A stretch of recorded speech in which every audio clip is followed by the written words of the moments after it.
አላገባህም። ደራሲ ዘሪሁን ገመቹ ዋቤ። ምዕራፍ 1።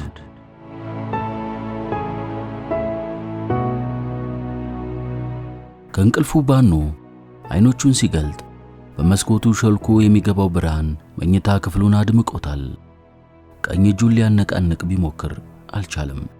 ጭንቅላቱን ዞር ብሎ ሲመለከት አንድ ጠይም ወጣት ክንዱ ላይ ተንተርሳ ጭልጥ ያለ እንቅልፍ ተኝታለች። ተነቃለች ብሎ ሳይጨነቅ ከላዩ ላይ ገፍትሮ ወደ ጥግ ገፈተራትና ካልጋው ለመውረድ ወደ ግራው ዞር ሲል ሌላ ሴት እርቃኗን ብልቅጥቅጥ ባለ ሁኔታ ተኝታያት። አቅጣጫውን ቀየረና በግርጌ በኩል ወረደ። ሞባይሉን አንስቶ ሰዓቱን ሲያይ 7 ሰዓት ሆኗል። ብዙም አልገረመውም። እስከዚህን ሰዓት መተኛት የአብዛኛው ቀን የተለመደ ተግባሩ ነው። በተለይ ሌሊት የናይት ክለብ ሥራ በሚኖረውና እዛ አንግቶ በሚመጣበት ቀን 7 እና 8 ሰዓት ድረስ ካልተኛ አእምሮው ንጹሕ አይሆንም። ቀጥታ ወደ ሻወር ቤት ሄደና ፈጣን ሻወር ወሰደ። ከዛ ሲወጣ ነጭ ጋውኑን ለብሶ ወደ ኪችን ነው ሄደው። በጣም እርቦታል። ፍሪጁን ከፈተና የሚበላ ነገር መፈለግ ጀመረ። ዳቦና ጁስ ያዘና እዛው ወንበር ስቦ በመቀመጥ መመገብ ጀመረ። ወዲያው አንደኛዋ ሴት እንደሱ እርቧት ሳይሆን አይቀርም መቀመጫዋ ላይ ስስ ሻርፕ ነገር አገልድማ በከፊል በመሸፈን እርቃኗን ግዙፍ ጡቶቿን እያማታች መጣችና የኪችኑ በራፍ ላይ ቆመች። የሚበላ ነገር ትፈልጊያለሽ? በጣም እንጂ የኔ ፍቅር። ተቀመጪ አላትና ከተቀመጠበት ተነስቶ ወደ ፍሪጁ በመሄድ እንደሱ ጁስና ዳቦ አዘጋጅቶ ይዞላት መጣ። ፊት ለፊቱ አስቀመጠላት። የተስገበገበች መብላት ጀመረች። እሱም ከፊት ለፊቷ በመቀመጥ የጀመረውን መመገቡን ቀጠለ። ጓደኛሽስ ምን አድርጋት ነው? ራሷን እኮ አታውቅም። ምን አድርጋታለሁ? አንቺን ያደረኩትን ነው። አፏ ውስጥ ያለውን ምግብ ማላመጧን ሳታቋርጥ። ውይ ጀግና እኮ ነህ አለችው። አመሰግናለሁ። እሺ አሁን ፕሮግራማችን ምንድነው? ስትል በአይኖቿ በመለማመጥ ጠየቀችው። ማለት በቃ እንለያያለና እናንተም ወደ ጉዳያችሁ ትሄዳላችሁ፣ እኔም ወደ ስራዬ። በቃ አለችው በቅሬታ። ምን ነው የቀረ ነገር አለ እንዴ? ትንሽ አለችና ከተቀመጠችበት ተነስታ ወደሱ በመቅረብ እጆቿን በአንገቱ ዙሪያ ጠምዝዛ ጉልበቱ ላይ ተቀመጠችና ከንፈሩን ትስመው ጀመር። አልተቃወማትም። እንደውም ሁለት እጆቹን ሁለቱ ጡቶቿ ላይ ያሳረፈና ያፍተለትል ጀመር። ከዚያ ይዟት ቆመ። እሷ አንገቱ ላይ እንደተጠመጠመች መሳሟን ቀጥላለች። ቀስ ብሎ መሬት አስቀምጣትና የለበሰውን ጋውን አውልቆ እዛው ላይ ወለሉ ላይ ተወ። አሁን እርቃኑን ቀረ። ከዛ የሷንም መቀመጫዋ ላይ ያገለደመችውን ሻርፕ ቋጠሮ ሲፈታው ልክ እንደሱ ሁሉ እርቃኗን ቀረች። ከዛ ወደ ግድግዳው ወሰዳትና ፊቷን አዙሮ ግድግዳውን እንድትደገፍ በማድረግ ከኋላው አቀፋት። የኔ ፍቅር በጣም ነው የምትችለው። እሺ በጣም መቃተት ጀመረች። በዚህ ጊዜ ከወደ በራፉ የእግር ኮቴ ተሰማ። ሌላዋ ጓደኛዋ ነበረች። ተጣብቀው ሲዋሰቡ ስታያቸው እንደ መደንገጥ ብላ ባለችበት እንደ መቆም አለችና አሁንም ፍቅር ትሰራላችሁ እንዴ? አያንገሸግሻችሁም እንዴ? አለቻቸው። እነሱ ግን ዞር ብለው ሳያት የጀመሩትን ቀጠሉ። እሷም ግራ ተጋባች። ሄጄ እነሱን ልቀላቀል ወይስ የሚበላ ነገር ልፈልግ ስትል ከራሷ ጋር ሙግት ገጠመች። ይህ ሰውዬማ የሆነ ማግኔት ነገር አለው ስትል አሰበች። መጨረሻ ስሜቷ እንደምንም ገታ የሆዷን ነገር አስቀደመችና ምግብ ወደ መፈለጉ ሄደች። ለዘሚካኤል ይሄ የተለመደ ህይወቱ ነው። አሁን እነዚህ ልጆች ከ3 ቀን በኋላ የሆነ ቦታ ቢያገኛቸው የት ነበር የማውቃቸው እያለ ከራሱ ጋር ውዝግብ ውስጥ መግባቱ አይቀርም። ስማቸውንማ አሁንም ቢጠይቁት ወይ ሙሉ በሙሉ አያውቀውም ወይም ያንዷን ስም ለሌላኛዋ ቀይሮ መስጠቱ አይቀርም። ሴቶቹም በዛ ድርጊት ብዙም ሲከፋቸው አያይም። ምናልባት እሱ የሚያገኛቸው ሴቶች ከተመሳሳይ ቦታ የሚመጡ ተመሳሳይ አይነት አመለካከት ያላቸው ሆነው ሊሆን ይችላል። በድምፃዊነቱና በፊልም ተዋናይነቱ ባገኘው ጣሪያ የነካ ዝናና የተትረፈረፈ ሀብት ወደሱ ገና ሲመጡ ለአንድ ቀንም ቢሆን ከሱ ጋር ማሳለፍ ልክ ሎተሪ እንደወጣላቸው ስለሚቆጥሩት በማግስቱ ፊቱን ሲያዞርባቸው ብዙም አይከፋቸውም። ወይም መካፋታቸውን በአርቲፊሻል ፈገግታቸው ደብቀው እሱ እንዳያውቅ ያደርጋሉ። ያችን ከሱ ጋር ያሳለፏትን አንድ ቀን ለዓመታት ለሌሎች አቻዎቻቸው የሚናገሩትን የሚጎርሩበትን ታሪክ ስለሆነ በጸጋ እንዲቀበሉ ምክንያት ሆናቸው ይሆናል። እና ይሄ ጉዳይ የእሱም ባህሪ ከመስመር እንዲወጣ ገፊ ምክንያት ሆኖታል።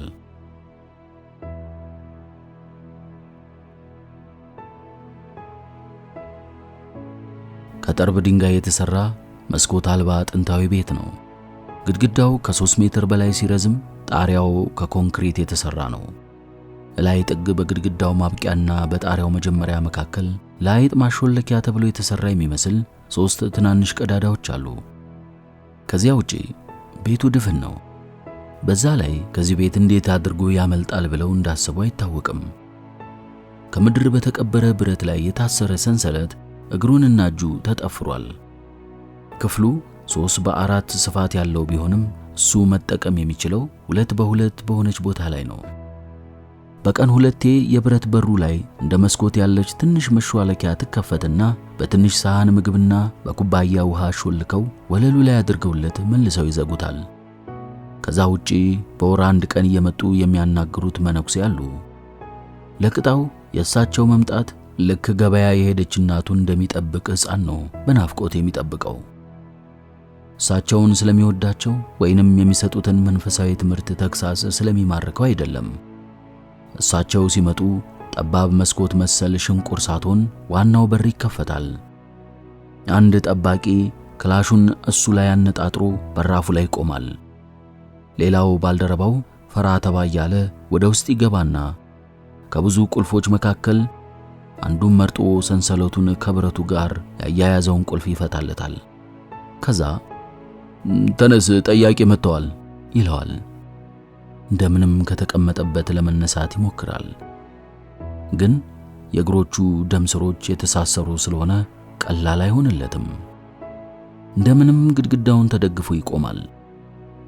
ዕለት በዕለት ወገቡ ወደ ውስጥ እየተልመጠመጠ እንደሚሄድ ይሰማዋል እና ለመንቀሳቀስ እግሮቹን ሲያንቀሳቅስ ላዩ ላይ ተጠምጥመው የተቆለፉት ሰንሰለት ክብደቱ ይፈትነዋል። ግን ደግሞ እንደምንም እየተጎተተ ወደ በረንዳው ይወጣል። በረንዳው እንደታሰረበት ክፍል የተፈጥሮ ብርሃን የማያገኝ ቢሆንም ሰው ሰራሽ ብርሃን የሚበራበት ስለሆነ አይኑን ይጨፍናል። አይኑ ብርሃን ይፈራል።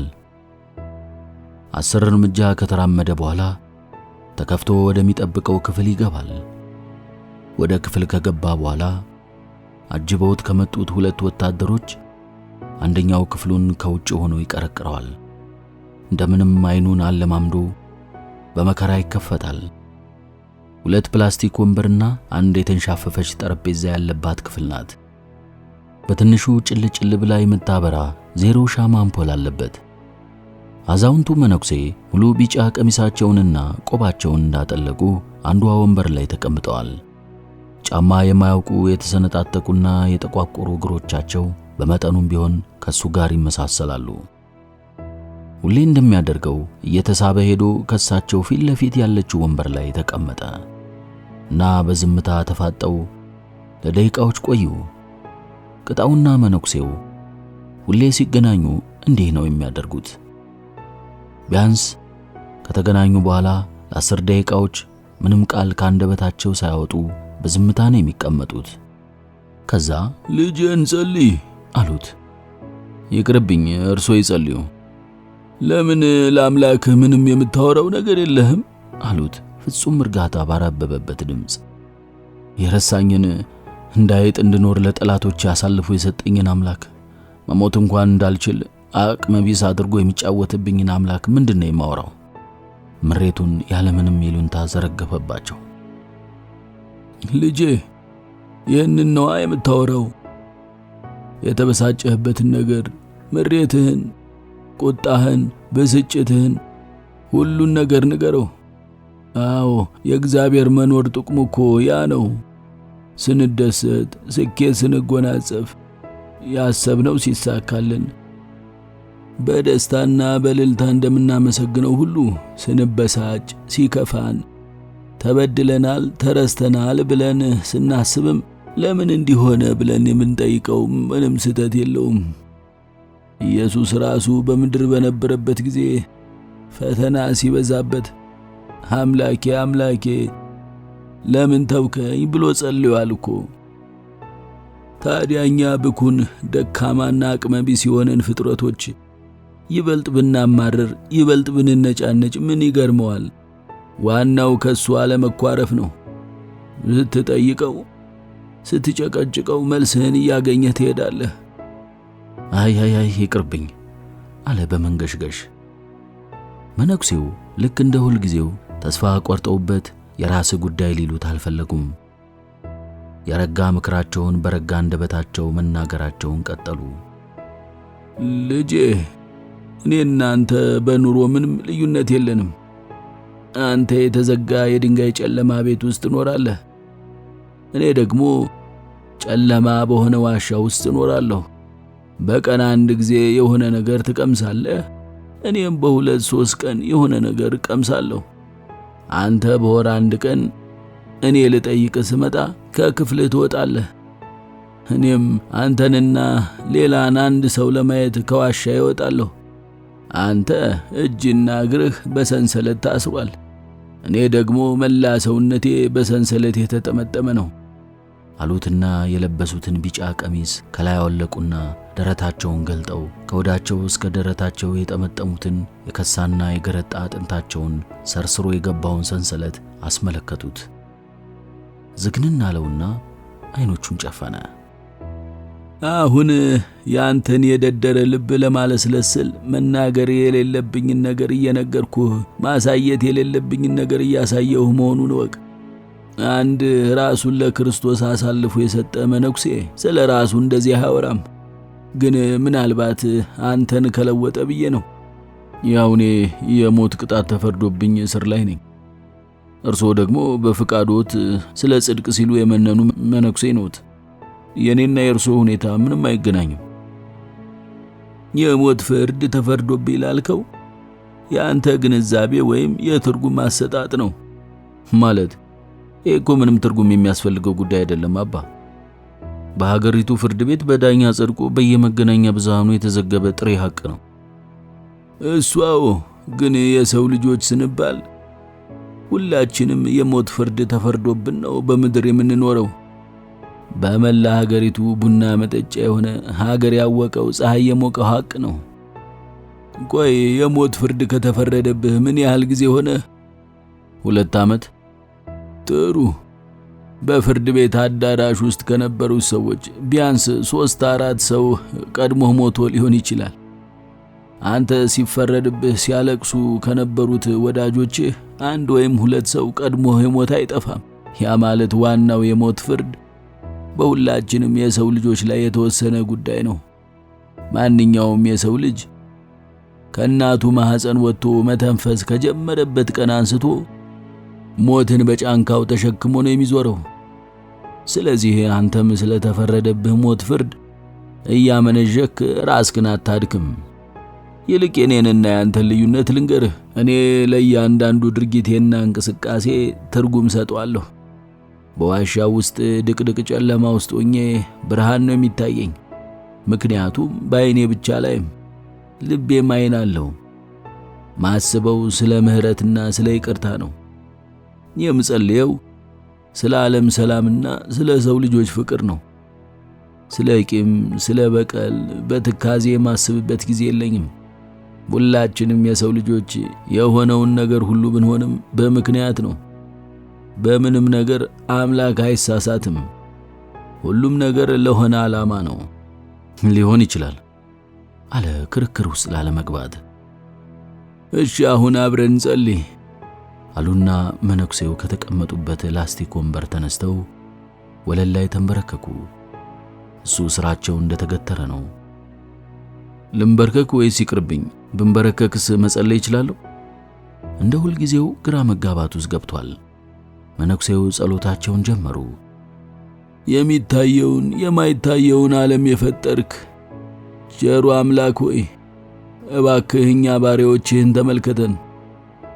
ሰው ያው ሰው ነውና ምንጊዜም እንከን አልባ መሆን አይችልም። አውቀን በትዕቢት የሠራነውን ኃጢአት በቸርነትህ ይቅር በለን። ሳናውቅ በየዋህነትም የሠራነውን ኃጢአት አንተ ይቅር በለን። ወንድሜን ከጭንቀት ተላቆ ስለ ችግሩ ሳይሆን ስለ አንተ ምሕረትና ጌትነት እንዲያስብ አግዘው። ጌታ ሆይ ወንድሜ ወደ ጥልቅ ገደል ሊወረወር ገደል ጫፍ ላይ ተንጠልጥሎ የቆመ አይነት የመጣልና የመገፍተር ስሜት እያጨናነቀው ነውና አንተ እንኳን ወደ ገደል ለመጣል የተዘጋጀን ይቅርና ወደ ገደል የተወረወረንም የምህረት እጆችህን ሰደህለት አንተን ተንጠልጥሎ ታድነውና ለወንድሜም ድረስለት። ለእኔ ለኃጢአተኛው ልጅ ስትል እባክህ አምላክ ሆይ መጽናናትን አድለው። አባታችን ሆይ በሰማያት የምትኖር ስምህ ይቀደስ፣ አሜን ብለው ጸሎታቸውን አጠናቀው ከተንበረከኩበት ሲነሱ ቅጣውም ተንበርክኮ አይኖቹን በመጨፈን እጆቹን ዘርግቶ አሜን እያለ ነበር። ምንጊዜ ወስኖ እንደተንበረከከ አያስታውሱም። ብቻ የመነኩሴው ምስጢራዊ ኃይል ሳያውቀው አንበርክኮት ይሆናል። መነኩሴው በቆሙበት ወደ ታች አዘቅዝቀው በሐዘኔታ ካዩት በኋላ እጃቸውን ግንባሩ ላይ ጫኑና አሻሹት። በዚህ ጊዜ ከውጪ በራፉ ተቆረቆረ። ሰዓት አልቋል የሚል ድምፅ ተሰማ። ልጄ እንግዲህ የተነጋገርነውን አስብበት። የእግዚአብሔር ፈቃድ ከሆነ የዛሬ ወር በሰላም እንደምንገናኝ አምናለሁ። እናም ከዚህ የተሻለ ቆይታ እንደሚኖረን እተማመናለሁ ብለው ወደ በራፉ ሄዱ። ጠባቂው ቀድሞ ከፍቶ ተቀበላቸው። እሳቸውን አስወጣና ወደ ቅጣው ሄደ። ሰንሰለቱን ይዞ እየጎተተ ይዞት ወጣ። በራፉ ላይ መሳሪያ ደቅኖ የሚጠብቀው ሌላ ጠባቂ ወደ ክፍሉ መለሱትና መልሰው ሰንሰለቱን ከተቀበረው ብረት ጋር አያይዘው ከቆለፉበት በኋላ የውጩን በራፍ መልሰው ዘጉት። ጨለማው ክፍል ውስጥ ጥለውት ሄዱ።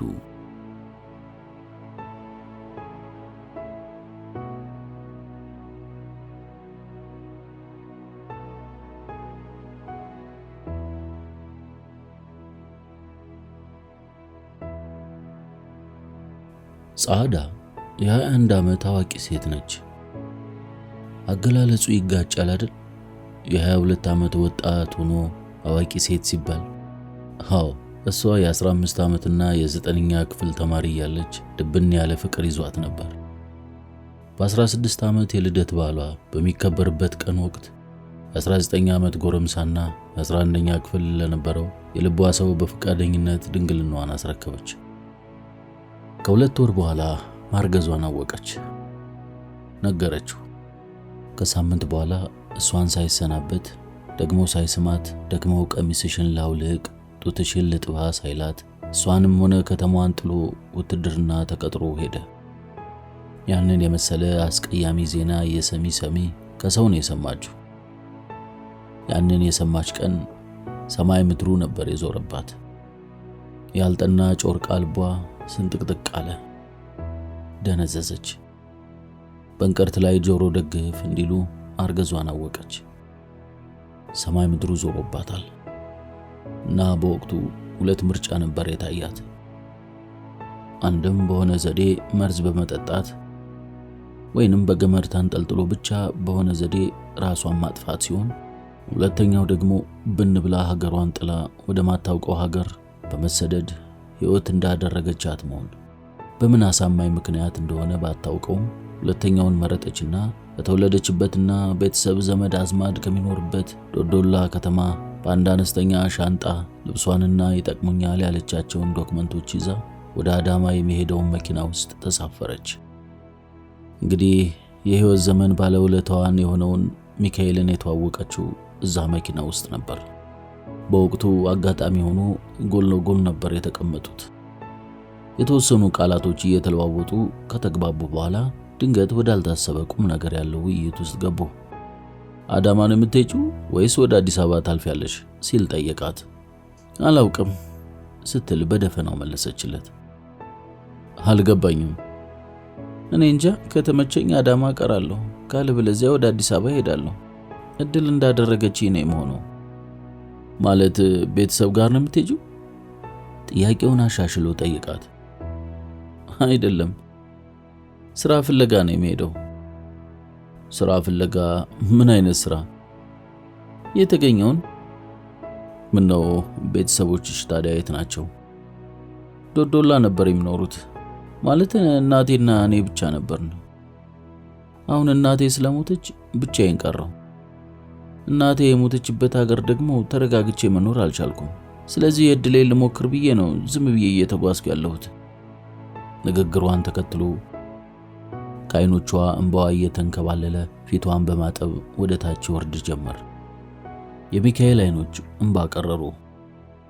በጣም አዝናለሁ፣ አይዞሽ እሺ። አረ ችግር የለውም፣ መኖር ካቃተኝ መሞት አያቅተኝም ስትል የበለጠ አስደንጋጭ ነገር ነገረችው።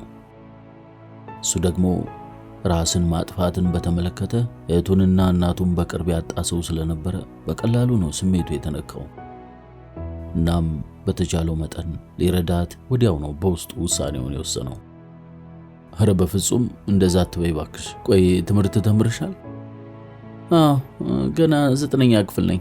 እንግዲያው ላንቺ የሚሆን ስራ አለኝ እኔ በማለት ያልጠበቀችውን የሚያስፈነጥዝ የምስራች አበሰራት። ማመን አልቻለችም። እየቀለድክብኝ ነው አይደለ? ኧረ እውነቴን ነው። አዳማ ላይ ቡቲክ አለኝ። ፍቅረኛ አይነች የምትሰራው፣ ግን በቅርብ ትምህርት ስለምትጀምር የሚረዳት ሰው ያስፈልጋታል እና ሰው ለመቅጠር እያፈላለግን ነበር። በጣም ደስ ይለኝ ነበር፣ ግን ምንም አይነት ተያዥ እኮ የለኝም። ማለት ያለ መታወቂያ እንኳን የትምህርት ቤት ብቻ ነው ስትል ስጋቷን ያለምንም መሸፋፈን በግልጽ ነገረችው። ችግር የለውም እኔ ዋስ ሆንሻለሁ ሲል ከስጋቷ አገላገላት። እንባዋን መገደብ ስላልቻለች ለሁለተኛ ጊዜ ማልቀስ ጀመረች። የአሁኑ ለቅሷ ግን የደስታ ነበር። እራት አልቅሺ በፈጠርሽ፣ እኔ ሰው ሲያለቅስ ማየት አልፈልግም ብሎ ከኪሱ ሶፍት አወጣና ቀበላት። ተቀበለችና ፊቷን ጠራረቀችበት። እንዳለው አዳማ እንደወረዱ ቀጥታ ይዟት ወደ ቤቱ ሄደ። ወስዶ ከፍቅረኛው ጋር አስተዋወቃት። በመሰራት ላይ ካለው ጅምር ቤቱ አንድ ክፍል ቤት አስተካከለና ዕቃም ሟልቶ አስረከባት። ሰው ሳይሆን መልአክ ነበር መስሎ የተሰማት። እሱም ብቻ ሳይሆን ፍቅረኛው አዲስ ዓለምም በልዩ ሁኔታ እንደ ጓደኛ ብቻ ሳይሆን እንደ ታናሽ ተቀብላ ወደደቻት። በዚህም ጻዕዳ ለረጅም ወራቶች ትታማረው የነበረውን ፈጣሪዋን ይቅርታ ጠይቃ ማመስገን ጀምራለች። በዚህ ሁኔታ ነው ሚካኤልና ጻዕዳ የተዋወቁት። ከዛ ብዙም ሳትቆይ ከቤተሰብ ጠፍታ የመጣችበትን ትክክለኛ ምክንያት ለሚካኤልና ለፍቅረኛው ለአዲስ ዓለም ነገረቻቸው። እንደዛ ያደረገችው ወዷ እየገፋ ሲሄድ የግድ መጋለጧ የማይቀር መሆኑን ስለተገነዘበች ነበር። ከዛም ልጇን በእጃቸው ላይ ወልዳ ከሷ እኩል እየተንከባከቡ አሳደጉላት። ዛሬ ላይ እነሱም አንድ ቤት ተጠቃለው መኖር ከጀመሩ 4 ዓመት ያለፋቸውና የ3 ዓመት ልጅ ያላቸው ሲሆን በተለያየ ምክንያት በዚህ ወር ይሁን በቀጣይ ዓመት ይሁን እያሉ ሲያዘዋውሩት የነበረው ሰርጋቸውን ለመደገስ አሁን ቀን ተቆርጦ በጀት ተመድቦለት እንቅስቃሴ ላይ ይገኛሉ። ጻዕዳም ይህንን የወዳጃቸውን ሰርግ ልዩና በሕይወት ዘመናቸው ሙሉ የሚያስታውሱት እንዲሆን ትፈልጋለች። ለዛ ነው ምንም ነገር እንዳይጎድል ለወራት ቀንና ሌሊት እንቅልፋታ ስትለፋ የነበረችው። አሁን አንድ ነገር ብቻ ይቀራታል። በዚህ ሰርግ ላይ ለሚካኤል ብቸኛና ዘመድ የሆነውን አንድ ወንድሙን እንደምንም አሳምና ሰርጉ ላይ እንዲገኝ በማድረግ ሰርፕራይዝ በማድረግ ደስታውን ሙሉ ልታደርግለት እቅድ አውጥታለች። ሚካኤል ለረጅም ጊዜ አውርቶትና አግኝቶት የማያውቀው ወንድሙ ዘሚካኤል በሆነ ተአምር በሰርጋቸው ላይ እንዲገኝ ለማድረግ ከልቧ ቆርጣ ተነስታለች። ይህንን ሐሳብ በአእምሮዋ ስታንሰላስልና ስትዘጋጅበት ከወር በላይ ነው የቆየችው። በጣም በብዙ ጥረትና በብዙ ድካም መውጫ መግቢያውን ፕሮግራሞቹንና ልምዶቹን ስታጠና ነበር የሰነበተችው። በቋሚነት በሚኖርበት አዲስ አበባ እሱን ለማግኘት ፈተና ነው። በትክክል እንዴት እሱ በሐሳቧ እንዲስማማ ለማድረግ እንደምትችል እስካሁን ድረስ በትክክል አላወቀችም።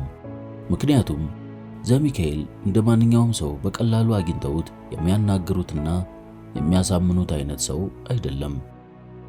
እሱ ሚሊዮኖች የሚያብዱለት ከአገሪቱ ዝነኛ ድምፃውያን መካከል ከዋናዎቹ አንደኛው ነው። በዛው ልክ ፕሮግራሞቹ የተጣበቡ፣ አጃቢዎቹ የበዙ ሰው ነው። ቢሆንም ይህንን ማድረግ አለባት። ይሄ ለምትወደውና የዕድሜ ዘመን ባለውለታዋ ለሆነው ባልና ሚስቶች እንደ ስጦታ አድርጋ ልታቀርብላቸው ያሰበችው ልዩ ስጦታዋ ነው።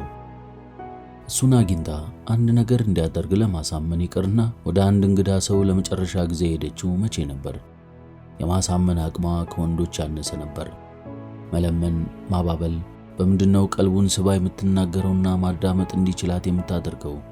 በመልኳ፣ በንግግር ብቃቷ ወይም በሌላ በምን? ሌላው ይቅር እሱ ጋር በልበ ሙሉነት ለመቅረብ የሚያስችል ጥራት ያለው ልብስ እንኳን አልነበራትም። ወደ እሱ ከመቅረቧ በፊት ስለ እሱ ባህሪ፣ ስለሚወዳቸውና ስለሚጠላቸው ነገሮች ማወቅ እንዳለባት ወስናለች። መጀመሪያ ያደረገችው ስለ ዘሚካኤል አዲስ ዓለምን መጠየቅ ነበር። አማችሽ ምን አይነት ሰው ነው? እኔ እንጃ። ያ ሰቅጣጭ አደጋ ተከስቶ በሚስቱና በአንድ ሴት ልጁ ግድያ ተጠርጥሮ እስር ቤት እስከሚገባ ድረስ በጣም መልካም ሰው ነበር። ለብዙዎቹ የህይወት መቃናት ምክንያት የሆነ ሰው እንደነበረ ነው የማውቀው። እኔ ብቻ ሳልሆን ለሳምንት እንኳን የሚያውቁት ሰዎች በምን አንጀቱ ያንን ወንጀል እንደፈጸመ ይገረማሉ። አይ እኔ እንኳን ያልኩሽ ስለ ሚካኤል አባት አልነበረም፣ ስለ ወንድሙ እንድትነግሪ ነው። ወይ ስለ ዘሚካኤል ነው? አይኖቹ አበሩ። አዎ ስለ ዘሚካኤል። በቴሌቪዥንም ሆነ በየፖስተሩ ላይ እንደምታየው ውብና ጠንበለል ወንዳ ወንድ ነው። ሲመለከት አይኖቹ ሲስቅ፣ ጥርሶቹ ሲኮሳተሩ፣ ሲስቅ ጥርሶቹ ሲኮሳተር፣ ወንዳ ወንድነቱ፣ ሲያወራ ቀልዱ፣ ሁሉም ነገር የተሟላለት ነው። አማላይ ወንድ ነው። ግን ስለሱ ለማወቅ ለምን ፈለግሽ ስትል በጥርጣሬ ጠየቀቻት። እሱን ቀስ ብዬ እነግርሻለሁ።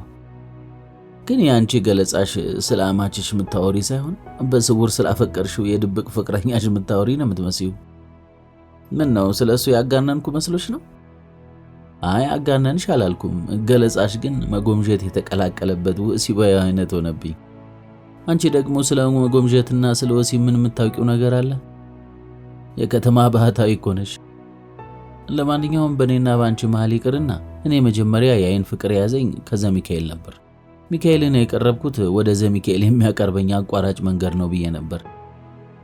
ግን እኔ ከሚካኤል በደንብ ተዋውቄና ጥሩ ጓደኛ ሆኜ ወደ ዘሚካኤል ለመዝለል እግሮቼን እያፍታታው ሳለ በቤታቸው እንደዛ አይነት ትራጀዲ ተፈጠረ። አባትየው ከርቸሌ ሲወረወሩ፣ ዘሚካኤል ደግሞ እምጥ ይግባ ስምጥ ይግባ ሳይታወቅ ጠፋ። በዚህ ጊዜ የሚካኤል አጽናኝና አማካሪ ሆኜ ቀረው። በወቅቱ ሚካኤል እንኳን ቀርቦ ጓደኛ ለሆነው ሰው ይቅርና በሩቅ ታሪኩን ለሚሰማ ሰው ራሱ በጣም የሚያሳዝንና አንጀት የሚበላ ሰው ነበር።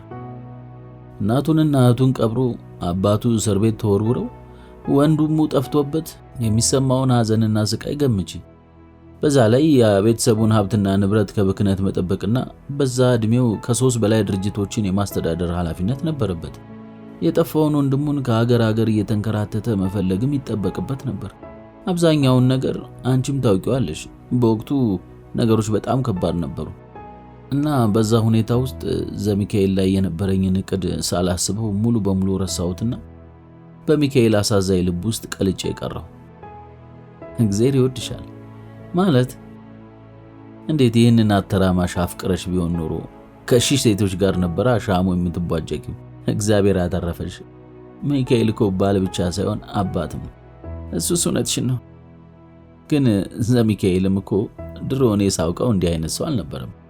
ቆይ ዘሚካኤል የት ነበር የጠፋው?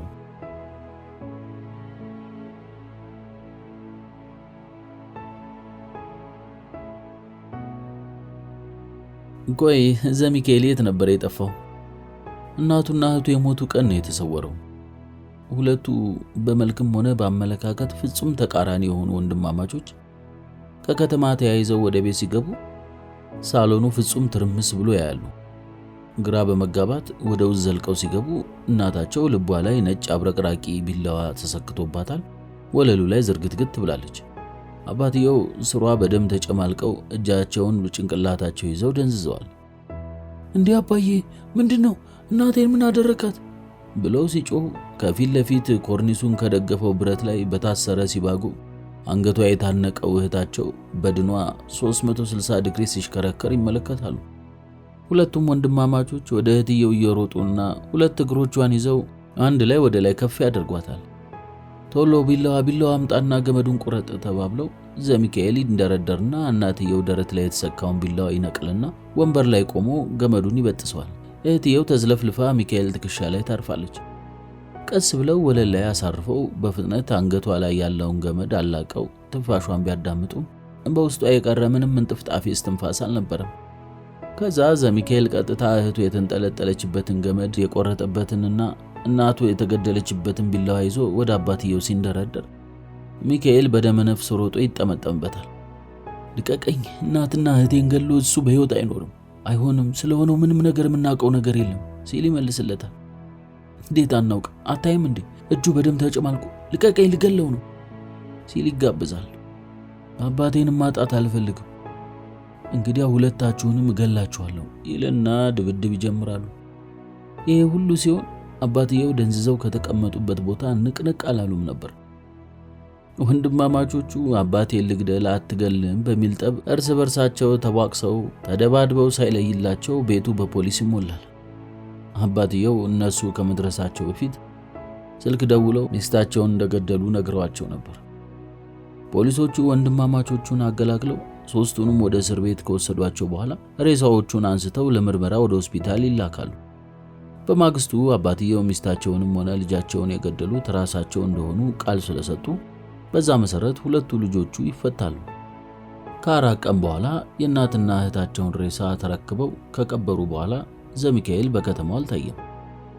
አንተ ያንን አውሬ ሰውዬ ገድዬ የአባቴና የእህቴን ደም እንዳልበቀል ያደረከኝ ጠላቴ ነህ፣ ከሱ በላይ ጠላሃለሁ እና ደግሞ መቼም ቢሆን ይቅር አልልህም የሚል ማስታወሻ ለወንድሙ ጥሎለት ጠፋ።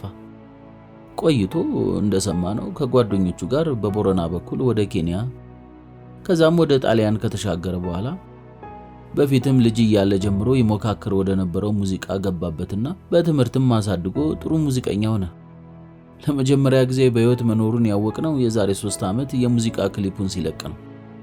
የዛን ጊዜ ሚካኤል የተደሰተው መደሰት ያው አንቺ ማብረሽ ስለነበርሽ ታውቂዋለሽ።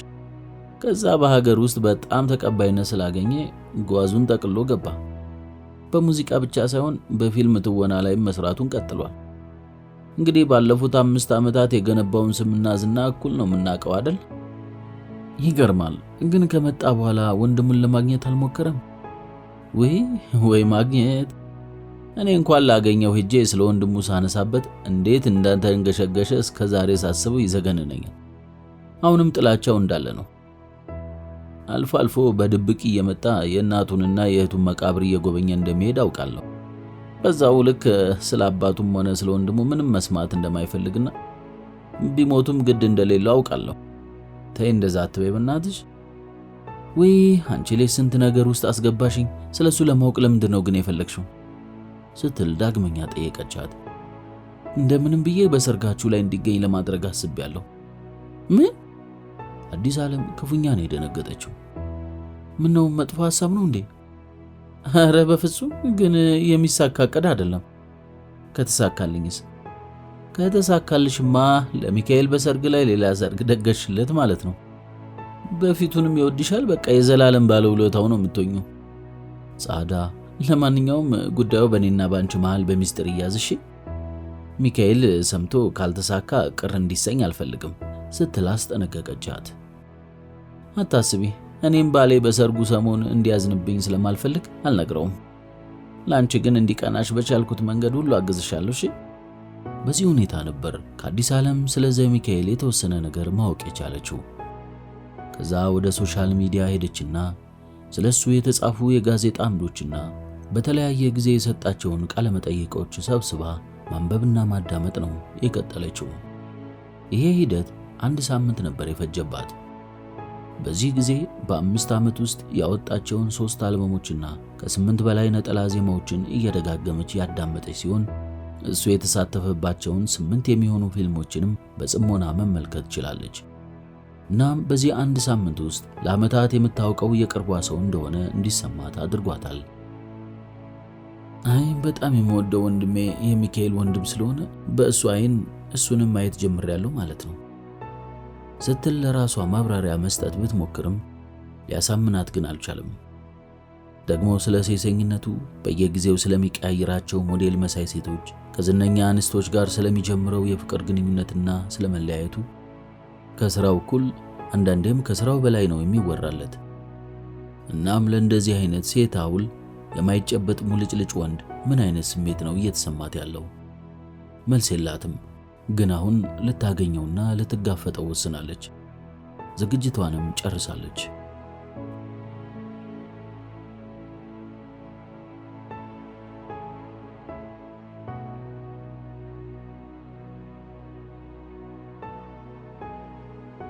ጸደይ ባደረገችው ጥናትና በሰበሰበችው መረጃ መሰረት የሚካኤል መንታ ወንድም የሆነው ዘሚካኤልን ለማናገር አንድ ብቸኛ መንገድ ብቻ እንዳላት ተረድታለች። በሳምንት 3 ቀን በሚሰራበት በከተማዋ ታዋቂ ናይት ክለብ ተገኝታ እድሏን መሞከር። ከሷ ባህሪ አንጻር እንደዛ አይነት ቦታ ተገኝታ የማታውቀውን ሰው ማናገር በጣም ከባድ የቤት ሥራ ነው። ቢሆንም የግድ ልትወጣው የሚገባ ተግባር እንደሆነ ራሷን አሳምናለች። ባለፉት 2 ቀን ውስጥ የተባለው ናይት ክለብ ውስጥ በውድቅት ሌሊት በመገኘት እሱ ሲዘፍንና በቀበጥ አድናቂዎቹ ሲሞገስና ሲሸለም መመልከት ብትችልም እሱን ተጠግቶ ለማናገር ያደረገችው ሙከራ ግን ሙሉ በሙሉ አልተሳካላትም ነበር። ዛሬ ግን የግድ ሊሳካላት ይገባል። ምክንያቱም ሰርጉ ከ5 ቀን በኋላ ነው። ዛሬ አግኝታ ካላናገረችው ወደዚህ መታ ሌላ ሙከራ የምትሞክርበት ሌላ እድል የላትም።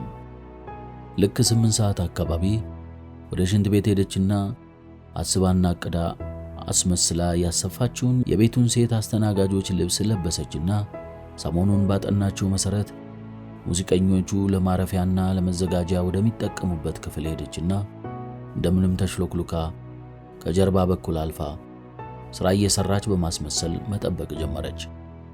በመድረክ ላይ የሚያቀርበውን ዝግጅት ካጠናቀቀ በኋላ በ2 ጋርዶች ታጅቦ ሲመጣ ተመለከተችው። ፈጠናለችና በራፉን ከፍታ በመግባት መልሳ ዘግታ ዙሪያ ገባውን ተመለከተች። ተንደረደረችና ከግዙፉ ጥቁር ቆዳ ከለበሰው ሶፋ ጀርባ ሄዳ ተወሸቀች። ብዙም ሳይቆይ የበራፍ መከፈትና የእግር ኮቴ ሰማች። የልባ ዱዱታ ከራሷም አልፎ ለሱ የሚሰማው መስሎ ተሰማትና ሰጋች። የ1 ሰዓት እረፍት አለኝ፣ ትንሽ አረፍ ልበል፣ 10 ጉዳይ ሲሆን ቀስቅሱኝ። ከጋርዶች ጋር ነው የሚያወራው። እሺ እንቀሰቅሳለን። አጮልቃ ስታይ ጋርዶቹ ከውጪ በራፉ ላይ ሲቀሩ እሱ ከውስጥ ሆኖ ዘጋባቸው።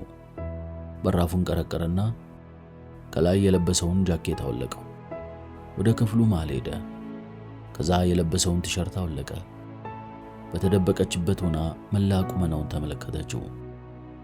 ጠንበለል የሚባል ወንድ ነው። ከወንዶች ይልቅ የሴቶች የሙዚቃ አፍቃሪዎች በጥፍ እንደሚወዱት ታውቃለች። ይህ የሆነው ስርቅርቅ ድምፁ ከወንዶች ይልቅ ሴቶችን የማቅለጥ ተፈጥሯዊ የስውር ችሎታ ስላለው ሳይሆን የሴቶችን ልብ የማቅለጥ አቅም ያለው ወንዱ ቁመናውና አለቀጥ ውበት ስላለው እንደሆነ እርግጠኛ ነች።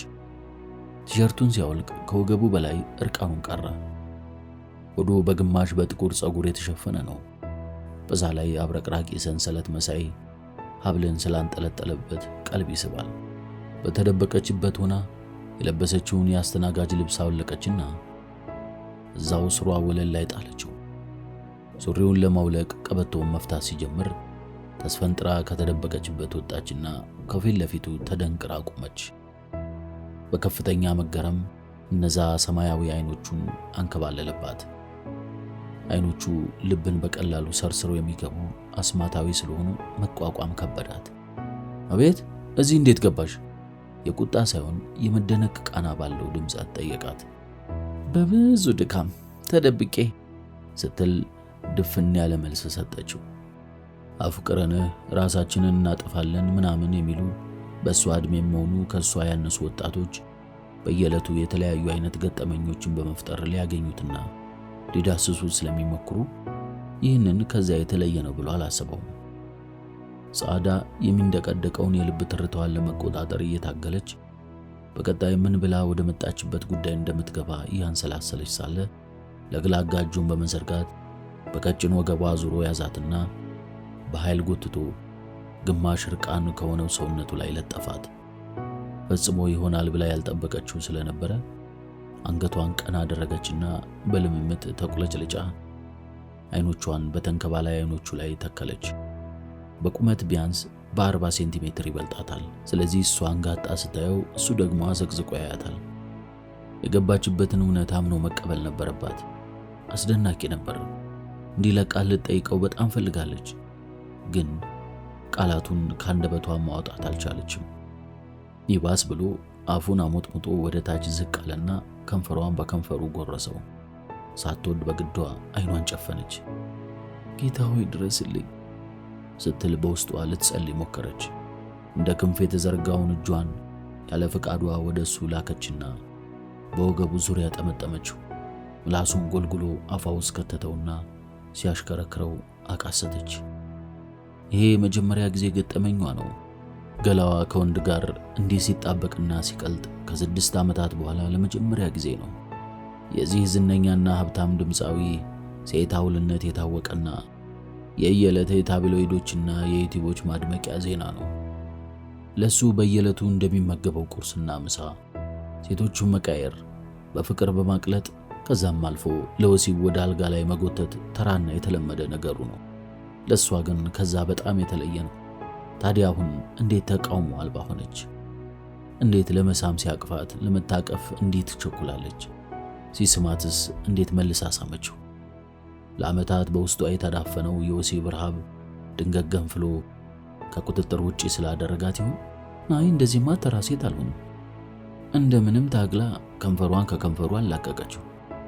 ከዛ ከእጆቹ ሾልካ ወጣችና 1 ሜትር ወደ ኋላ ፈንጠር ብላ ቆመችና በእጆቹ ጣቶች ለደቂቃዎች ሲስማት የቆየውን ከንፈሯን እየነካካች ቆመች። እሱም በቆመበት እየተመለከታት ምን እንዳልተመቻት እያንሰላሰለ ነው። የሆነ ነገሯ ልቡ በፍጥነት እንዲመታ አድርጎታል። ቆንጆ ነች፣ ግን ደግሞ በየዕለቱ ስዕል የሚመስሉ ብዙ ቆንጆዎችን የሚያስተናግድ በመሆኑ በመልኳ ልታስደምመው አልትችልም። ማንኛውም ሴት እሱ ፊት ለመቅረብ ብትመጣ ተበድራም ሆነ ተለቅታ ውድ ልብስ ለብሳ ሜካፓን ተለቅልቃና ተቆነጃጅታ ነው። ይህቺ ፊት ለፊቱ ያለችው ልጅ ግን ቲሸርት ብቻ ዝም ያለና ፍዝዝ ያለ አለባበስ ነው የለበሰችው። ኦሞ ቀለም ያለው ጂንስ ሱሪ ከነጭ ቲሸርት ጋር ለብሳለች። አንገቷ ላይ ሮዝ ቀለም ያለው ሻርፕ ጣል አድርጋበታለች። እናም ነጭ ስኒከር ጫማ ተጫምታለች። በቃ በዛ ላይ የለበሰችውን ጂንስ ሱሪ ጉልበቱ ላይ ተቦጭቋል። ለፋሽን ተብሎ የተቦጨቀ ሳይሆን ምስማር የቦተረፈው እንደሆነ ያስታውቅባታል። ጻዳ ረጅምና ጥልቅ ትንፋሽ ወሰደች። መረጋጋት አለባት። እሷ እዚህ ለትልቅ ተልእኮ ነው የተገኘችው፣ በጣም አስፈላጊ ለሆነ ተልእኮ። እናም በቀላሉ በልብ ድካም ተይዞ ለመዝለፍለፍ ጊዜ አልነበራትም። ይሄ የጀመረችው የእብደት አካሄድ ከባድ መፋለስ ይፈጥርባታል። የሁለት ጓደኞችን የሰርግ ካርድ ሰጥተው ግብዣው ላይ መገኘት እንዳለበት ማሳመን አለባት። ይቅርታ እኔ ለዚህ አልመጣሁም አለችው። ለዚህ ማለት? በግማሽ መገረምና በግማሽ ፈገግታ ጠየቃት። ማለቴ ያው ይገባል፣ ለመሳሳምና ለአንጠልጥላቶቹ። እኔ ደግሞ ለዛ መስሎኝ በጣም ተነቃቅቼና ተደስቼ ነበር አለና ፈገግ አለ።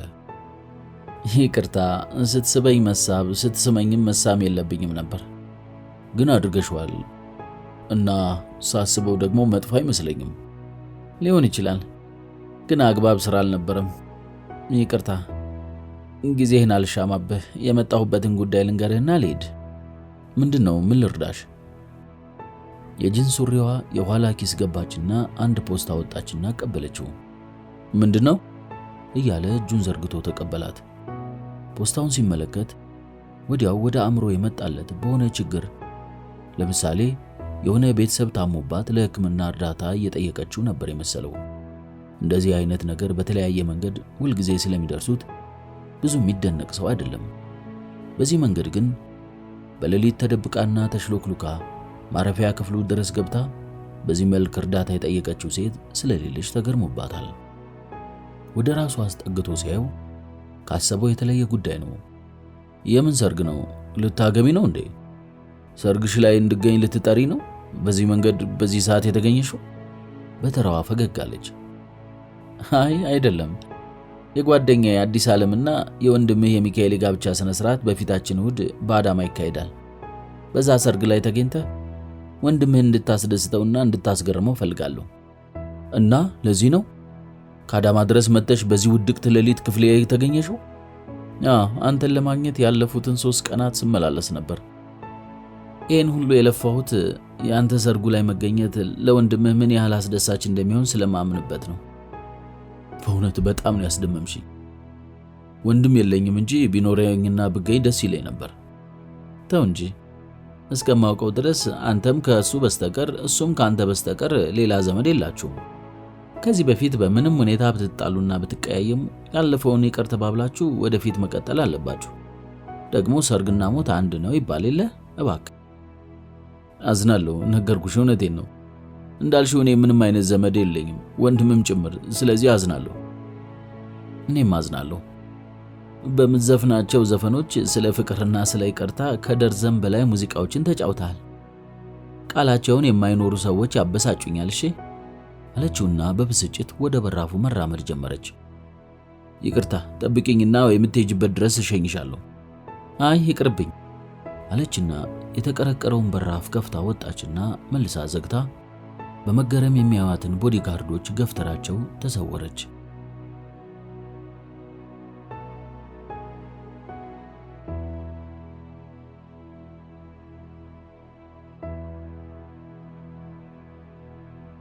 ዘሚካኤል ተገትሮ በቆመበት የክፍሉ ማዕከላዊ ስፍራ እንደደነዘዘ ነው። ልጅቱ 10 ለማይሞሉ ደቂቃዎች ብቻ አብራው ብታሳልፍም ግን ደግሞ ለቀናት ያህል ያቀፋትና ለሰዓታት ሲስማት የቆየ አይነት ስሜት ነበር የተሰማው። ለምን ጉዳይ መጣች? ምን ሰርታ ሄደች ብሎ ሲያስብ ሳይወድ በግዱ ፈገግ አለ። ከቆመበት ተንቀሳቀሰና እጁ ላይ ያለውን የሰርግ ጥሪ ካርድ የያዘውን ፖስታ በበራፉ አጠገብ በሚገኘው ቆሻሻ ማጠራቀሚያ ቅርጫት ውስጥ ጨምድዶ ወረወረው። ለዛች ስሟን እንኳን ላልነገረችው ሴት ልጅ እንደነገራት በዚህ ዓለም ምንም አይነት ወንድምም ሆነ ቤተሰብ አያስፈልገውምና ወደ የትኛውም ሰርግ የመሄድ ፍላጎት የለውም። እንደውም ከተቻለው ለቤተሰብ በውስጡ የቀረውን እንጥፍጣፊ ትዝታ ከልቧ ማጦ መሰረዝ ነበር ፍላጎቱ። ከወገብ በላይ ራቁቱን መሆኑን ትዝ ሲለው ወደ ጠረጴዛው ሄደና ያወለቀውን ልብስ መልሶ ለበሰው። መጀመሪያ ዕቅዱ ቀጣይ የሙዚቃ ማቅረቢያ ሰዓቱ እስከሚደርስ ድረስ ሻወር ገብቶ ከተላቃለቀ በኋላ 30 ወይም 40 ደቂቃ መተኛትና እረፍት መውሰድ ነበር። አሁን ግን ሻወር የመውሰድም ሆነ የመተኛት ፍላጎቱ ከውስጡ በኖ ጠፍቷል። ቀጥታ ሶፋው ላይ ሄደና ተቀመጠ። ፊት ለፊት ካለው ጠረጴዛ ያለውን የውስኪ ጠርሙስ አነሳና ከፍቶ በብርጭቆ ቀርቶ የተጎነጨ ማንሰላሰል ጀመረ። ይህች ልጅ ምኑን ነክታ እንደሄደች ስሜቱን ድፍርስርስ አድርጋው እንደሄደች አያውቅም። ወንድሙ ላይ የያዘበት ቂምና የተበሳጨበት ብስጭት አሁንም ትኩስ ነው። ግን የዛን ጊዜ ፈቅዶልኝ አባቴን በዛ ቢላዋ ጭቅጭቄ ብገለው ኖሮስ? ሁል ጊዜ ራሱን የሚጠይቀው ጥያቄ ነው። አዎ ወንድሙ በድብድብና በትግል ባያስቆመው ኖሮ እሱም ይህንን ጊዜ የዕድሜ ልክ ፍርድ ተፈርዶበት በአባቱ ምትክ እስር ቤት ውስጥ ተቆልፎበት ተስፋ የሌለው ሕይወት ይኖር እንደነበር እርግጠኛ ነው። ታዲያ እኮ ሚካኤል ወንድምህ የዕድሜ ልክ ባለውለታ እንጂ ጠላታ አይደለም አለው አእምሮ። ለምን? ያማ እውነት አይደለም። እሱ እኮ እንደዛ ያደረገው እኔ ከመከራ ለማትረፍ አስቦ ሳይሆን ለዛ ጨካኝና ገዳይ አባቱ ለማገዝ ፈልጎ ነው። አይ እሱ የአንተ አእምሮ አንሻፎ የተረጎመው ትርጉም ነው። ለዛማ ቢሆን እንኳን በዛ ታሪክ ውስጥ ዋናው ተጠቃሚ አንተ ነህ። በወቅቱ ዝም ብሎ ያሰብከውን እንድታደርግ ቢፈቅድልህ ኖሮ ዛሬ በዚህ ጊዜ ዝነኛው ድምፃዊና ተዋናዊ ዘሚካኤል የለም ነበር። ሐመር መኪና የሚነዳው የተንጣለለ ውድና ውብ ቪላ ቤት ውስጥ የሚኖረው ከአደባባይ እስከ ቤተ መንግስት የሚታወቀውና የሚጋበዘው የመገናኛ ብዙሃኖቹ የዜና ማጣፈጫ የሆነው ዘሚካኤል አይኖርም ነበር ሲል ራሱን በራሱ በዝርዝር አስረዳ። የአእምሮው የእርስ በርስ ጭቅጭቅ ከዚህ በላይ ማስቀጠል አልቻለም። ምክንያቱም በንዴትና በቁጭት አእምሮ ብቻ ሳይሆን መላ ሰውነቱ እየጋለበት ነው። ጠረጴዛው ላይ ያለውን ብርጭቆ አነሳና ጠቀም አድርጎ ተጎነጨለትና መልሶ አስቀመጠው። ከዛም ስለ ሌላ ነገር ለማሰብ ሞከረ። ግን አሁንም አእምሮውን የሞላችው ያቺ ከደቂቃዎች በፊት ከሰውነቱ ለጥፎ ያቀፋትና ለ2 ሰከንድ ሲስማት የነበረችው ሴት ነች። ቆይቺ ልጅ ምን የተለየ ነገር ቢኖራት ነው አእምሮዬ ውስጥ ልትወጣ ያልቻለችው? ራሱን ጠየቀ። ከንፈሯ ላይ አስማት አለ መሰለኝ አለና ፈገግ አለ። ምን አለ ስሟንና የሞባይል ቁጥሯን በጠይቃት ኖሮ። በጣም ተቆጨ። ደግሞ እሷም እሱን በምን አይነት ሁኔታ ደግማ የማግኘት ፍላጎት እንደሌላት በሚያሳይ ሁኔታ ነው የመጣችበትን ጉዳይ ተናግራ የጥሪ ካርዱን እጁ ላይ አስቀምጣለት ውልቅ ብላ ሄደችው። ባለትዳር ትሆን እንዴ የሚል ሐሳብ በአእምሮ ብልጭ አለበት። ሐሳቡን መቋጫ ሳያበጅለት በራፉ በስሱ ተቆረቆረ። ብርጭቆ ውስጥ የቀረችውን ውስኪ ጨለጠና ሶፋውን ለቆ ወደ በራፉ ሄደ። ቀጣይ ዝግጅቱን የሚያቀርብበት ጊዜ መድረሱን ለማሳወቅ በራፉን እንደተቆረቆረ ያውቃል። በራፉን ከፍቶ ሲወጣ ንቁ ሆነው የሚጠብቁት 2 ወጠምሻ ጋርዶች ከግራና ከቀኝ ከበቡት። 2 እርምጃ ከተራመደ በኋላ የሆነ ነገር ወደ ኋላ ሳበው። መልሶ ፊቱን ዞረና ወደ ክፍሉ ተመለሰ። ከውስጥ በኩል ከበራፉ በስተቀኝ ወዳለው የቆሻሻ ማጠራቀሚያ ባስኬት አጎነበሰና አጣጥፎ የጣለውን የሰርግ ጥሪ ወረቀት አነሳው። የሱሪው ኋላ ኪስ ውስጥ ጨመረውና መልሶ ወጣ። ለምን እንዲህ እንዳደረገ ቢጠየቅ ምንም አይነት መልስ የለውም። እንዲሁ በደመ ነፍስ ያደረገው ነገር ነው።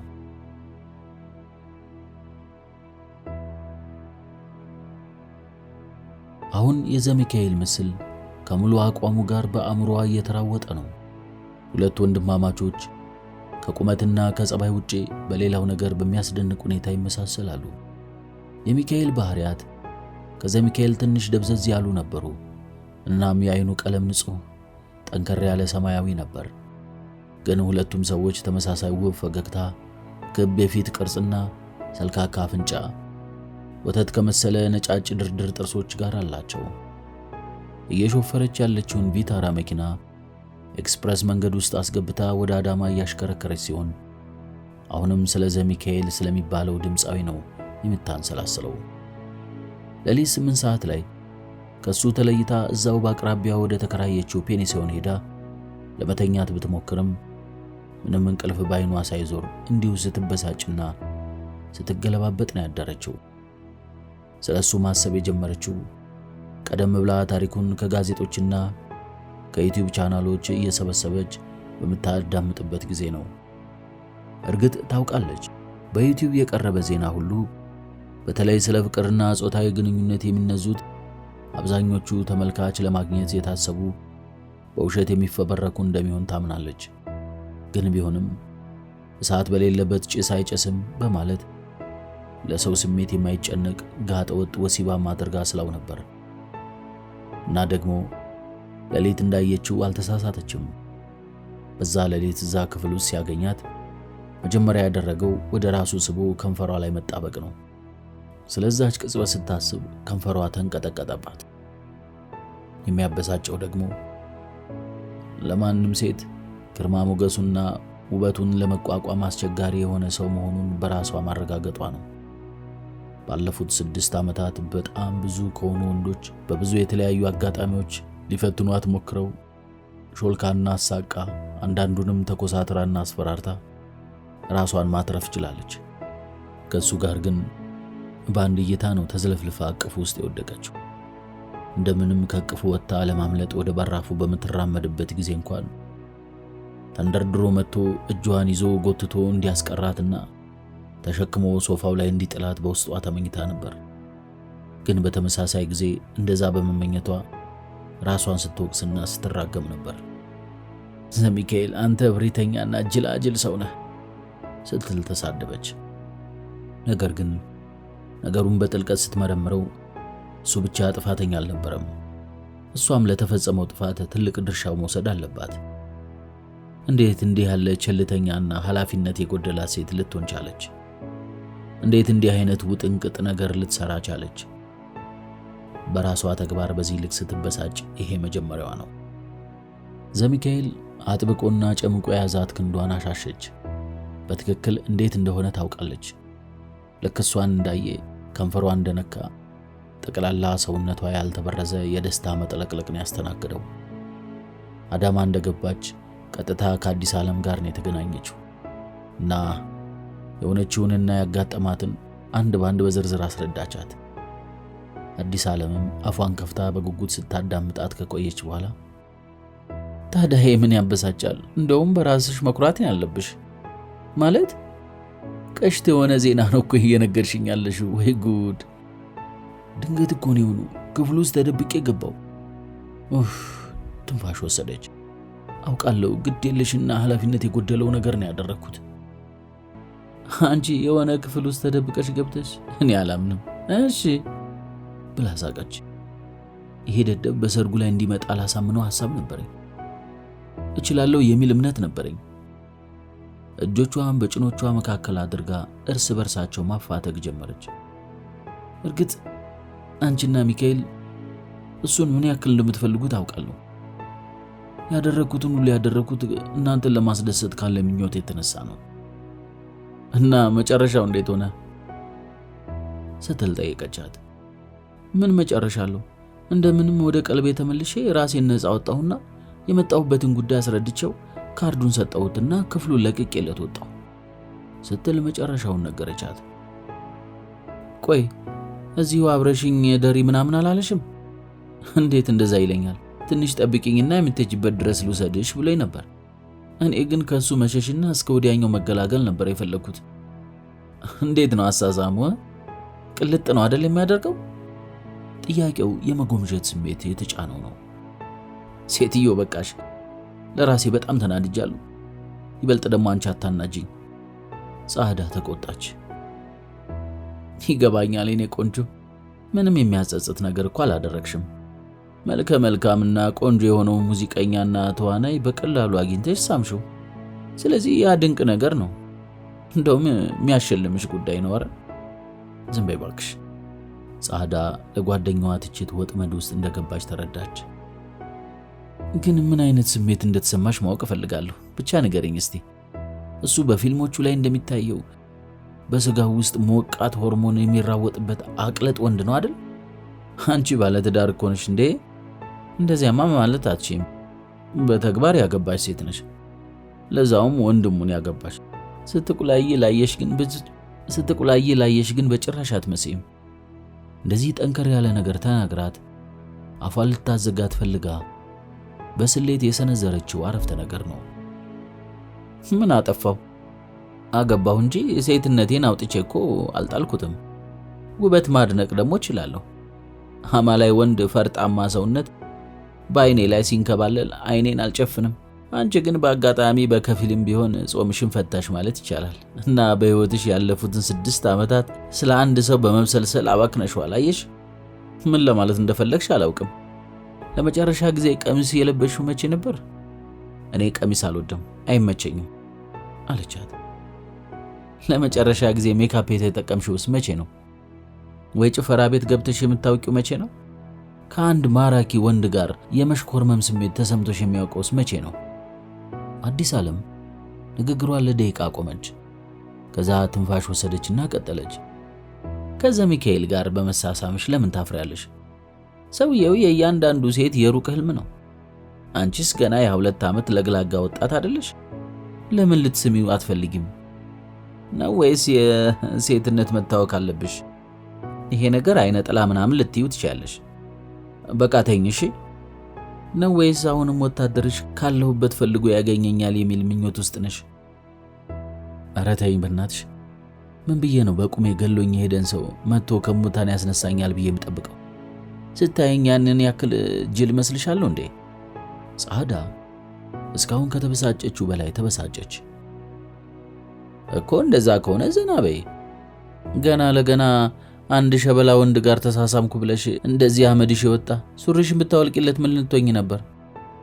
አረ በስመ አብ በይ አማተበች። ስለሱ የምትቀባጥሪው ምንም ለውጥ አያመጣም።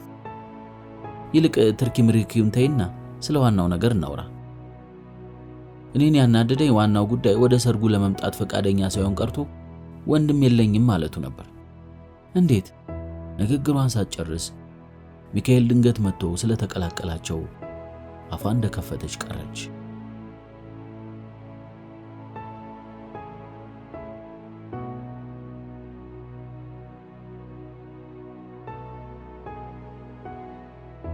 እንዴት ናችሁ? የሴት ወሬ ላይ ናችሁ መሰለኝ። በመምጣቴ ምቾት አልተሰማችሁም ልበል አለ። እንዴ ባልየው፣ የሴት ወሬ ደግሞ ምንድነው እሱ? ስትል አዲስ ዓለም ጠየቀችው። ያው ወንዶቹን ማማት ነዋ ሲል በፈገግታ መለሰላት። አንተ እንደዚህማ አትለንም። በዚህ ጸባይ ላላገባ እችላለሁ። የደገስከው ድግስ ብላሽ እንዳይሆንብሽ። ጻዳ ጣልቃ ገባች። አንቺ እንደዛማ አታስፈራሪውም። እሺ እስኪ ልብ ይኑርሽና እምቢ በይው። ይሄ ልጅ እናቱን ሳይሆን ልጅ አገረዶችን ነው የማንጋጋለት ስትል መለሰች። አንቺ ስስት፣ ለሁለታችንም እኮ ነው እየሞገትኩት ያለሁት። ያንቺን ሙግት አልፈልግም። ይልቅ ሚካኤል፣ አንተንና አዲስ ዓለምን ይቅርታ ልጠይቅ ፈልጌ ነበር አለችው ኮስተር ብላ። ምን ተፈጠረ? ሚካኤል ብቻ ሳይሆን አዲስ ዓለምም ያልጠበቀችው ስለነበር ግራ ተጋባች። ወንድምህን ዘሚካኤል በሰርጋችሁ ቀን እንዲገኝ ለማድረግ የተቻለኝን ጥረት አድርጌ ነበር፣ ግን አልተሳካልኝም። አሁን የሚመጣበት ምንም እድል የለም አለችው። ለምን ይቅርታ ትጠይቅኛለሽ? እሱ እንደማይመጣ አስቀድመን እናውቅ ነበርኩ በማለት ሚካኤል ተናገረ። አሁን ግራ የመጋባቱ የራሷ የጻዳ ሆነ። ቆይ ለመሞከር እንደሄድኩ ታውቁ ነበር እንዴ? ስትል በጥርጣሬ ተሞልታ ጠየቀችው። ፈራ ተባ እያለ በሹክሹክታ አዎ አውቅ ነበር አላት። ወደ አዲስ ዓለም ዞረችና አንቺ በቃ ሚስጥር የሚባል ነገር አታውቂም? ለዛውም እንዳትነግሩ ብዬ አስጠንቅቄሽ አልነበረም? አንቺ ደግሞ ባልና ሚስት አንድ አምሳል አንድ አካል ናቸው ሲባል አልሰማሽም? ከገዛ አካሌ ምን ብዬ ነው የምደብቀው ታዲያ? ኧረ የምትገርሚ ነሽ ሚኪ። ግን በጣም አዝናለሁ። ምን ያክል እንደሞከርሽና እንደጣርሽ አውቃለሁ። በእውነት አዲስ በነገረችኝ ቀን እንባ አውጥቼ ነው ያለቀስኩት። ማንም ሰው እንዲህ አይነት ነገር ላድርግልህ ብሎኝ አያውቅም። እህቴ በጣም ነው የምወድሽ፣ በጣም ነው የማመሰግንሽ አላት። እኔም በጣም ነው የምወድህ አለችና ተንደርድራ ሄዳ ተጠመጠመችበት። እሱም ተቀብሎ አቀፋት። እናንተ እኔንም እኮ አስቀናችሁኝ አለችና ከተቀመጠችበት ሄዳ ሁለቱንም አንድ ላይ አቀፈቻቸው። መድረስ አይቀርም ለዓመታት ሲታሰብበትና ለወራት ሲለፋበት የነበረው የሰርግ ቀን ደርሶ አዳራሽ ሙሉ ድምተኞች ሙሽሮቹን አጅበው ሽር ብትን እያሉ ነው። ጻዳ በሕይወቷ ከዚህ በፊት እንደዚህ አይነት ደስታና ፈንጠዝያ ተሰምቷት አያውቅም። ከሙሽራዋ ጀርባ ሆና በደመቀ ሁኔታ የሚካሄደውን ስነ ስርዓት እየተከታተለች ነው። በአዲስ ዓለም የሰርግ ቀሚስ ላይ ያለው የተራቀቀ ዶቃ በመስታወት ላይ ሲያርፍ በተብረቀረቀ ብርሃን አንጸባርቆ መልሶ ወደ ውስጥ ሲረጭ ስትመለከተው በተረት ዓለም ውስጥ ስላሉ ልዕልቶች እንድታስብ አደረጋት። የአጋቢውን ፓስተር ድምፅ ላይ ለማተኮር ሞክራለች። እሷ ራሷ የለበሰችው ቀሚስ ልዩ አይነት ስሜት እንዲሰማት አድርጓታል። በሕይወቷ መቼ ቀሚስ ለብሳ እንደነበረ አስታወሰች። ምናልባት ከቤተሰቦቿ ጠፍታ ከወጣች በኋላ ቀሚስ ጭራሹኑ ለብሳ አታውቅም ይሆናል። ሴት መሆኗ እንዲሰማት አትፈልግም። ጠንካራ ታጋይ ሆና ልጇን ማሳደግና ሕይወትን ማሸነፍ ነው እቅዷ። ቀሚስ መልበስ ለስላሳ የሚያደርጋት ይመስላታል። በምን ምክንያት እንደዛ ልታስብ እንደቻለች አታውቅም። ግን ደግሞ ትክክል ነበረች። ይሄው ዛሬ የተለየ ስሜት እየተሰማት ነው። ሴትነቷ ጎልቶ እየበራ ነው። ይሄ ደግሞ ለሚመለከቷት ሰዎች ብቻ ሳይሆን ለራሷም በደንብ ታውቋታል። አዲስ ዓለም የሚካኤልን እጅ በመያዝ አጋቢ ቄሱ የሚላትን ጥምረታቸውን የሚያበስሩ ውብ ቃላትን ጥርት ባለ ድምፅ ስትደግም ይሰማል። በመከራም ሆነ በደስታ ጊዜ ላለለይህ ቃል እገባለሁ በሐዘንም ሆነ በደስታ ጊዜ ከጎንህ ልሆን ቃል እገባለሁ። በጤንነትም ሆነ በሕመምህ ጊዜ ከጎንህ ላልለይህ ቃል እገባለሁ። ቀለበቱን አውጥቶ አጠለቀላትና እሷም አጠለቀችለት። እርስ በርስ እንዲሳሳሙ ተደረገ። ጻዳ በምታየው ነገር ሁሉ አንሳፋፊ አይነት አስካሪ ስሜት እየተሰማት ነው። እሷ ከረጅም ጊዜ በፊት ነው በደስታ ማመን ያቆመችው። ነገር ግን እዚህ ውብ ቦታ ላይ ሆና አዲስ ዓለምና ሚካኤል ከዚህ ደቂቃ ጀምሮ ባልና ሚስት መሆናቸውን በፓስተሩ ሲታወጅ ስትሰማ ከቁጥጥሯ ውጭ በሆነ ደስታ ተገፋፍታ ከጣራ በላይ እልል ስትል አዳራሹን አናጋችው። በዙሪያዋ ያሉ ሚዜዎችና አጃቢዎች ተቀላቀሏት። ዘፈኑና ጭፈራው ቀጠለ። ዘሚካኤል አዳራሽ ውስጥ ገብቶ ወንበር ከያዘ ደቂቃዎች አልፈውታል። በዓይኑ እየፈለጋት ነው። በፈጣሪ ስም ወዴት ሄደሽ ነው? አጉረመረመ። ብፌ የተዘረጋበትን የተንቆጠቆጠ የድግስ አዳራሽ ውብ ሆኖ ይታያል። የሰርጉ ድግስ አሁንም በደማቅ ሁኔታ እየተካሄደና ወደ 200 የሚጠጉ እንግዶች በግዙፉ አዳራሽ ሽር ብትን እያሉ እየተዝናኑ ነበር። አንድ ባልና ሚስት እንዴት በዚህ መጠን ብዙ ጓደኞችና ወዳጆች ሊኖራቸው ይችላል ሲል አሰበ። እናም ደግሞ ሁሉም ወደሱ ለመቅረብና ከሱ ጋር ውስን ቃላትን ለመለዋወጥ ፈልገው ሲቁነጠነጡ ታዘበ። እሱ ግን ቀልቡም አይኑም እየተንከራተተ ያለው አንዲት ሴትን ለማየት ነው። ድንገት ከመድረክ ላይ ከሙሽሮቹ ጀርባ ሆና ተመለከታት። ግን ወዲያው ተሰወረችበት። ዘሚካኤል ኧረ ራስን ሰብስብ ሲል ራሱን ገሰጸ። ፊቱን ወደ ግድግዳው አዞረና በእጆቹ የያዘውን መጠጥ እየተጎነጨ ዘና ለማለት ሞከረ። ቢያንስ እንደዛ በማድረጉ በዓይኖቻቸው ሊያሳድዱት የነበሩት ጎረምሶች ልጃገረዶችን መገላገል ችሏል። ቆይ ወደዚህ ተንደርድሬ እንድመጣ ያደረገኝ ምንድን ነው? ራሱን ጠየቀ። ትላንት አመሻሹ ላይ ወደ ዱባይ የመብረር ዕቅድ ነበረው። ትኬት ሁሉ ቆርጦ ነበር።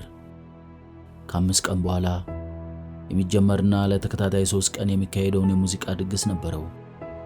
ከ5 ቀን አስቀድሞ ነው የሚጓዘው። ቀደም ብሎ ከአካባቢው ሁኔታና ከአየር ጸባዩ ጋር ለመላመድና ለዝግጅቱ ትኩረት ለመስጠት ስለፈለገ ነበር። እናም በፕሮግራሙ መሰረት ሻንጣውን ሸክፎ ወደ ቦሌ መጓዝ ጀምሮ ነበር። ግን በመንገዱ ላይ የሚያያቸው ቢልቦርዶች ሁሉ የልጅቷን ምስል የያዙ የመሰሉት ሲደነግጥና ፈጽሞ ሊቆጣጠረው የማይችል ስሜት ውስጡ ሲያሸብረው ወዲያው ስልኩን አውጥቶ ለኤጀንቱ ነበር የደወለው። ሄሎ፣ ይቅርታ ጥሩ ስሜት እየተሰማኝ ስላልሆነ ዛሬ መብረር አልችልም። ምን ተፈጠረ? እያመመኝ ነው። አሁን ቦሌ አየር ማረፊያ እየተቃረብኩ ነበርኩ፣ ግን ወደ ቤቴ ልመለስ ነው። በረራው ለሌላ ቀን እንዲሸጋገር አድርጉልኝ። ለመቼ? ለነገ እናድርገው? ነገ እንደሚሻለኝ በምን አውቃለሁ? ምናልባት ተነገ ወዲያ። ዝግጅቱ 5 ቀን እኮ ነው የቀረው፣ አውቃል አይደል? ሶሪ፣ ስልኩ ልዘጋው ነው። ከዚህ በላይ ማውራት አልችልም በማለት ስልኩን ዘጋውና ሾፌሩን ወደ ቤት እንዲመልሰው አዘዘው። እያደረገው ስላለው ነገር እሱም እየገባው አይደለም። ይህች ልጅማ የሆነ አስማታዊ ማጥበብ ከንፈሯ ላይ አለ። እንዴት እየሆንኩ ነው? ራሱን ታዘበው። ወደ ቤት ተመልሶ ሌሊቱን ሙሉ ሲገረምና ስለሷ ሲያስብ አደረ። በጠዋት ተነሳና አምሮና ተሽቀርቅሮ ልጅቷ የሰጠችውን የሰርግ ጥሪ ካርድ ካስቀመጠበት ቦታ አንስቶ ኪሱ ውስጥ በመክተት ማንም እንዳያገኘው ስልኩን ጠርቅሞ ዘግቶ ግዙፉን ሐመር መኪና ራሱ እያሽከረከረ ወደ አዳማ መንዳት ጀመረ። የሆነ ኃይል ሙሉ ልቡን ተቆጣጥሮ አእምሮ የማይፈቅደውን ነገር በግድ እያሰራው እንዳለ ነው እየተሰማው ያለው።